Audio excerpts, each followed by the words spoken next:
2 Samuel 11. Daud dan Batsheba.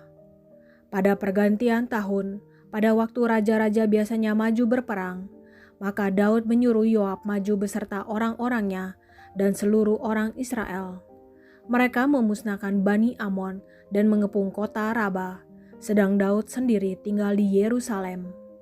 Sekali peristiwa pada waktu petang, ketika Daud bangun dari tempat pembaringannya, lalu berjalan-jalan di atas soto istana, tampak kepadanya dari atas soto itu seorang perempuan sedang mandi. Perempuan itu sangat elok rupanya. Lalu Daud menyuruh orang bertanya tentang perempuan itu, dan orang berkata, itu adalah Batsheba, binti Eliam, istri Uria orang Het itu. Sesudah itu, Daud menyuruh orang mengambil dia. Perempuan itu datang kepadanya, lalu Daud tidur dengan dia. Perempuan itu baru selesai membersihkan diri dari kenajisannya. Kemudian pulanglah perempuan itu ke rumahnya. Lalu mengandunglah perempuan itu dan disuruhnya orang memberitahukan kepada Daud demikian, "Aku mengandung." Lalu Daud menyuruh orang kepada Yoab mengatakan, "Suruhlah Uria orang Het itu datang kepadaku." Maka Yoab menyuruh Uria menghadap Daud. Ketika Uria masuk menghadap dia, bertanyalah Daud tentang keadaan Yoab dan tentara dan keadaan perang. Kemudian berkatalah Daud kepada Uria, "Pergilah ke rumahmu dan basuhlah kakimu." Ketika Uria keluar dari istana, maka orang menyusul dia dengan membawa hadiah raja.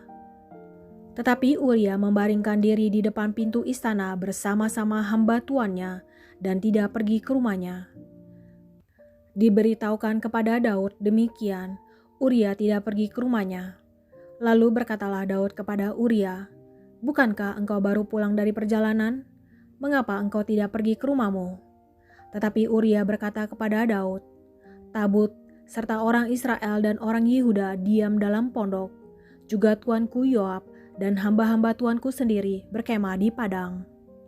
Masakan aku pulang ke rumahku untuk makan, minum, dan tidur dengan istriku? Demi hidupmu dan demi nyawamu, aku takkan melakukan hal itu." Kata Daud kepada Uria, "Tinggallah hari ini di sini. Besok aku akan melepas engkau pergi." Jadi Uria tinggal di Yerusalem pada hari itu. Keesokan harinya, Daud memanggil dia untuk makan dan minum dengan dia, dan Daud membuatnya mabuk. Pada waktu malam, keluarlah Uria untuk berbaring tidur di tempat tidurnya, bersama-sama hamba-hamba tuannya. Ia tidak pergi ke rumahnya. Paginya Daud menulis surat kepada Yoab dan mengirimkannya dengan perantaraan Uria. Ditulisnya dalam surat itu demikian, "Tempatkanlah Uria di barisan depan dalam pertempuran yang paling hebat. Kemudian kamu mengundurkan diri daripadanya, supaya ia terbunuh mati." Pada waktu Yoab mengepung kota Raba, ia menyuruh Uria pergi ke tempat yang diketahuinya ada lawan yang gagah perkasa. Ketika orang-orang kota itu keluar menyerang dan berperang melawan Yoab, maka gugurlah beberapa orang dari tentara, dari anak buah Daud, juga Uria orang Het itu mati. Kemudian Yoab menyuruh orang memberitahukan kepada Daud jalannya pertempuran itu. Ia memerintahkan kepada suruhan itu demikian, "Jika engkau sudah selesai mengabarkan jalannya pertempuran itu kepada raja, dan jikalau raja menjadi geram dan berkata kepadamu, 'Mengapa kamu demikian dekat ke kota itu untuk berperang? Tidakkah kamu tahu bahwa orang akan memanah dari atas tembok? Siapakah yang menewaskan Abimelek bin Yerubeset? Bukankah seorang perempuan menimpakan batu kilangan kepadanya dari atas tembok, sehingga ia mati di Tebes? Mengapa kamu demikian dekat ke tembok itu?' Maka haruslah engkau berkata, 'Juga hambamu Uria orang Het itu sudah mati.'" Lalu pergilah suruhan itu, dan sesampainya ia memberitahukan kepada Daud segala yang diperintahkan Yoab kepadanya. Suruhan itu berkata kepada Daud, "Orang-orang itu lebih kuat daripada kami dan keluar menyerang kami di padang, tetapi kami mendesak mereka kembali sampai ke lubang pintu gerbang." Pada waktu itu, pemanah-pemanah menembak kepada hamba-hambamu dari atas tembok, sehingga beberapa dari hamba raja mati. Juga hambamu Uria orang Het itu sudah mati. Kemudian berkatalah Daud kepada suruhan itu, beginilah kau katakan kepada Yoab, janganlah sebal hatimu karena perkara ini, sebab sudah biasa pedang makan orang ini atau orang itu. Sebab itu, perhebatlah seranganmu terhadap kota itu dan runtuhkanlah itu. Demikianlah kau harus kuatkan hatinya. Ketika didengar istri Uria bahwa Uria suaminya sudah mati, maka merataplah ia karena kematian suaminya itu. Setelah lewat waktu berkabung, maka Daud menyuruh membawa perempuan itu ke rumahnya. Perempuan itu menjadi istrinya dan melahirkan seorang anak laki-laki baginya. Tetapi hal yang telah dilakukan Daud itu adalah jahat di mata Tuhan.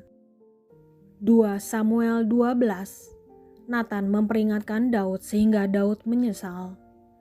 Tuhan mengutus Natan kepada Daud. Ia datang kepada Daud dan berkata kepadanya, ada 2 orang dalam suatu kota, yang seorang kaya, yang lain miskin. Si kaya mempunyai sangat banyak kambing domba dan lembu sapi. Si miskin tidak mempunyai apa-apa selain dari seekor anak domba betina yang kecil yang dibeli dan dipeliharanya. Anak domba itu menjadi besar padanya bersama-sama dengan anak-anaknya, makan dari suapnya dan minum dari pialanya dan tidur di pangkuannya, seperti seorang anak perempuan baginya.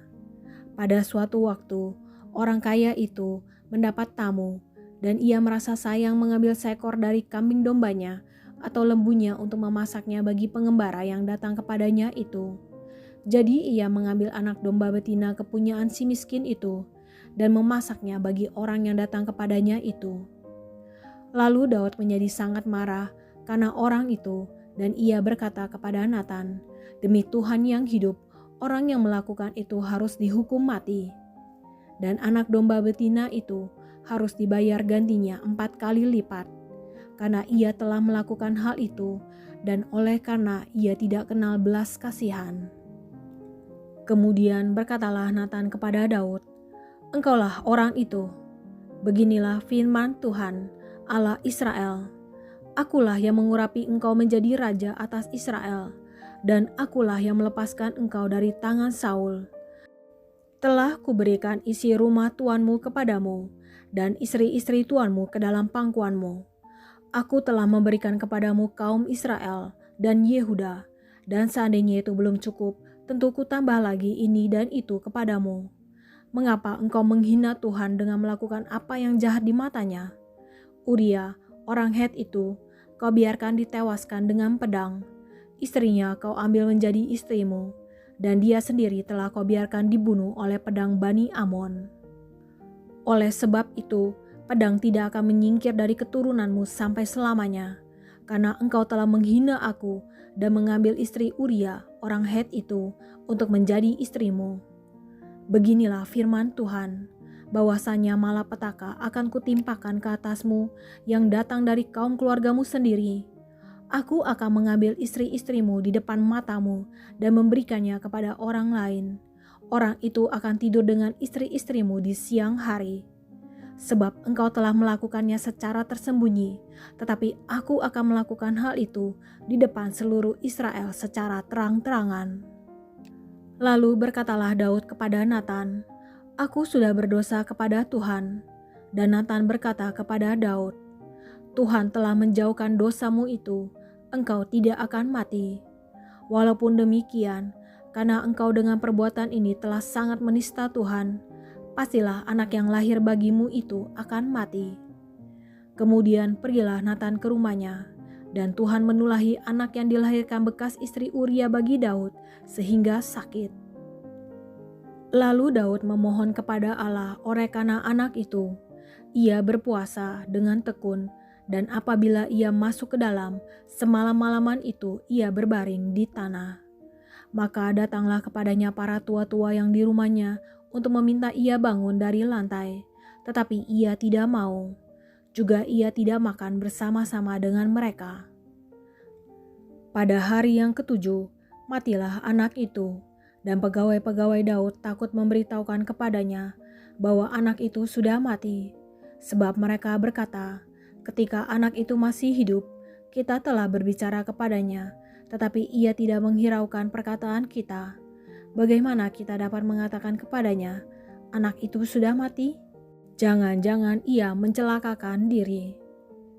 Ketika Daud melihat bahwa pegawai-pegawainya berbisik-bisik, mengertilah ia bahwa anak itu sudah mati. Lalu Daud bertanya kepada pegawai-pegawainya, "Sudah matikah anak itu?" Jawab mereka, "Sudah."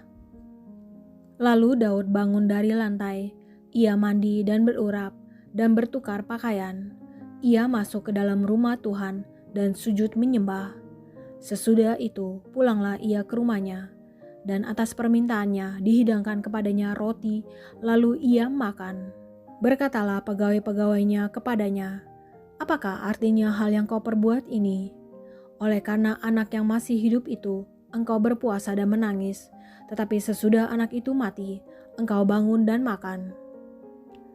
Jawabnya, "Selagi anak itu hidup, aku berpuasa dan menangis, karena pikirku, siapa tahu Tuhan mengasihani aku, sehingga anak itu tetap hidup. Tetapi sekarang ia sudah mati, mengapa aku harus berpuasa? Dapatkah aku mengembalikannya lagi? Aku yang akan pergi kepadanya, tetapi ia tidak akan kembali kepadaku." Kemudian Daud menghibur hati Batseba, istrinya. Ia menghampiri perempuan itu dan tidur dengan dia, dan perempuan itu melahirkan seorang anak laki-laki. Lalu Daud memberi nama Salomo kepada anak itu. Tuhan mengasihi anak ini, dan dengan perantaraan Nabi Nathan, ia menyuruh menamakan anak itu Yedija, oleh karena Tuhan. Perang melawan Bani Amon berakhir. Yoab berperang melawan Raba, kota Bani Amon, dan ia merebut kota kerajaan. Lalu Yoab menyuruh orang kepada Daud dengan pesan, "Aku berperang melawan kota Raba, dan telah merebut pula kota air. Oleh sebab itu, kumpulkanlah sisa tentara, kepunglah kota itu dan rebutlah, supaya jangan aku yang merebut kota itu, dan jangan namaku menjadi juga nama kota itu." Sesudah itu, Daud mengumpulkan seluruh tentara. Ia berangkat ke kota Raba dan berperang melawannya, lalu merebutnya. Ia mengambil mahkota dari kepala raja mereka, beratnya setalenta emas, bertatakan sebuah batu permata yang mahal, dan itu dikenakan pada kepala Daud. Juga diangkutnya banyak sekali jarahan dari kota itu. Penduduk kota itu diangkutnya dan dipaksanya bekerja dengan gergaji, pengerek besi, dan kapak. Juga diperkerjakannya mereka di tempat pembuatan batu bata. Demikianlah juga diperlakukan Daud segala kota Bani Amon. Sesudah itu, pulanglah Daud dengan seluruh tentara ke Yerusalem. 1 Tawarik 20. Perang melawan Bani Amon berakhir. Pada pergantian tahun, pada waktu raja-raja biasanya maju berperang, maka Yoab membawa keluar bala tentaranya, lalu ia memusnahkan negeri Bani Amon. Kemudian ia maju dan mengepung kota Raba, sedang Daud sendiri tinggal di Yerusalem. Yoab memukul kalah Raba dan meruntuhkannya. Sesudah itu, Daud mengambil mahkota dari kepala raja mereka. Beratnya ternyata setalenta emas, bertatakan sebuah batu permata yang mahal, dan itu dikenakan pada kepala Daud. Juga diangkutnya banyak sekali jarahan dari kota itu. Penduduk kota itu diangkutnya dan dipaksanya bekerja dengan gergaji, pengerek besi, dan kapak. Demikianlah juga diperlakukan Daud segala kota Bani Amon. Sesudah itu, pulanglah Daud dengan seluruh tentara ke Yerusalem. Peperangan melawan orang Filistin. Sesudah itu, timbullah pertempuran melawan orang Filistin di Gezer. Pada waktu itu, Sibkai, orang Husa, memukul kalah Sipai, seorang dari keturunan raksasa, dan mereka ditundukkan. Maka terjadilah lagi pertempuran melawan orang Filistin. Lalu Elhanan bin Yair menewaskan Lami, saudara Goliat, orang Gad itu, yang gagang tombaknya seperti pesa tukang tenun. Lalu terjadi lagi pertempuran di Gad, dan di sana ada seorang yang tinggi perawakannya, yang tangannya dan kakinya masing-masing berjari 6, 24 seluruhnya. Juga orang ini termasuk keturunan raksasa. Ia mengolok-olok orang Israel, maka Yonatan anak Simea kakak Daud menewaskannya. Orang-orang ini termasuk keturunan raksasa di Gad. Mereka tewas oleh tangan Daud dan oleh tangan orang-orangnya.